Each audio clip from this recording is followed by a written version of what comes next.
Good morning. Australia condemns the Russian missile strike on the shopping centre in the Ukraine. What we've seen here is a tragic consequence of at least 18 people killed in a shopping mall where over 1,000 people were present. This is a civilian target. This reinforces the atrocities being committed in this illegal war of aggression by Russia and why it must stop. It's one of the reasons why I'm here at NATO and will be a focus on the democratic nations which make up NATO and also the Asia Pacific Four who've been invited to this important forum. Later today as well, I'll be meeting with the Prime Minister of Spain, the Prime Minister of Netherlands, and later on attending the reception for NATO leaders at the King and Queen's Palace here in Madrid.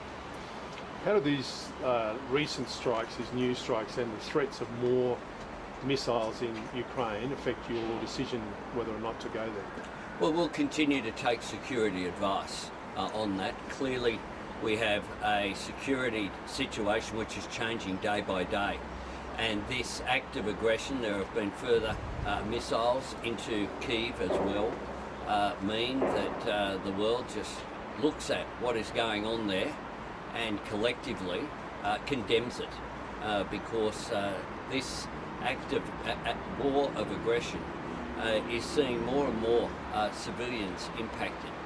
And Vladimir Putin is uniting the world against him with this sort of atrocity.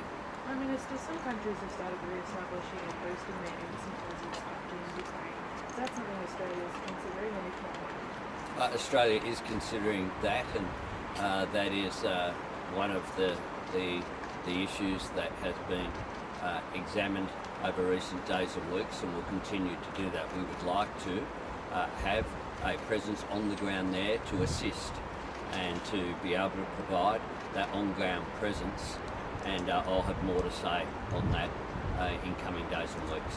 Would you consider buying three of the more Hobart class destroyers from the Spanish company Navantia? I understand the Prime Minister's going to ask you to discuss that with you today. I would expect that will be one of the topics that will come up today. Australia has a close relationship with Spain. This will be Australia's first bilateral meeting at the leadership level between Australia and Spain. I look forward to constructive discussions, and I'll have more to say about that in about 2 hours. So I'll see you all then. Okay. Thanks, Ben.